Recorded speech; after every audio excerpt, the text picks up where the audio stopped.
নওগাঁয় জন্ম নিয়েছে বিরল আকৃতির এক বাছুর। একটি দেহে দুটি মাথা, মোট 4টি চোখ, 2 মুখ, 2 জিহ্বা আর 4টি নাক। এমন অদ্ভুত বিস্ময়কর বাছুর দেখে বিস্মিত এলাকাবাসী। ঘটনাটি ঘটেছে নওগাঁ সদর উপজেলার দুবলহাটি ইউনিয়নের গোবরচাপা গ্রামে কৃষক অনন্ত চন্দ্র মণ্ডলের বাড়িতে। জন্মের মুহূর্ত থেকে বাছুরটিকে এক নজর দেখতে ভিড় জমাচ্ছে আশপাশের গ্রামগঞ্জের মানুষ।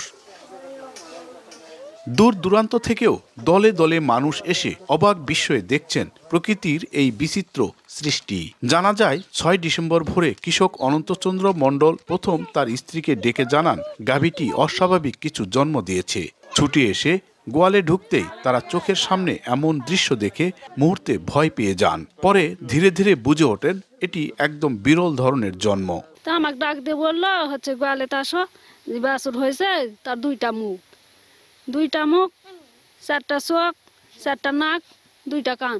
সার্জনের কাছে নিয়ে গেলাম, নিয়ে যাই তো দেখে শুনে চিকিৎসা বলেই তো প্রেসক্রিপশন করে দিয়েছে। দেওয়ার পরে আবার ওষুধ বইরে আবার নিয়ে আসছি। তো আজকে আবার কলেজে কালকে আবার যাবে এনে যাই ওষুধ করে দিবে। পুরো ঘটনাটি জানাজানি হতেই অনন্তচন্দ্র মণ্ডলের বাড়ি পরিণত হয় আলোচনার কেন্দ্রবিন্দুতে।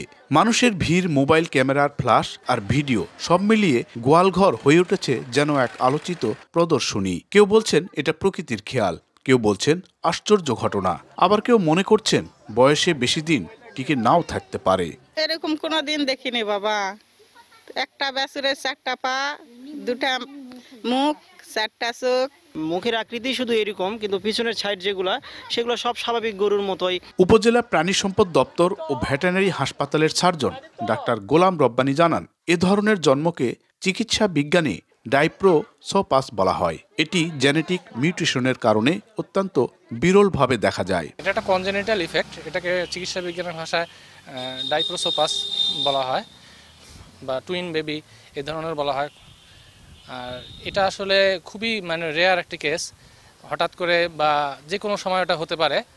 খুবই কম আসলে হয়, হয়তো হাজারে বা লাখে একটা হঠাৎ চোখে পড়ে।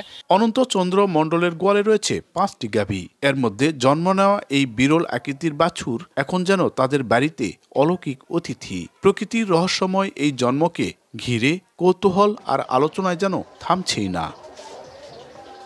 এমআর রকি, সময় সংবাদ, নওগাঁ।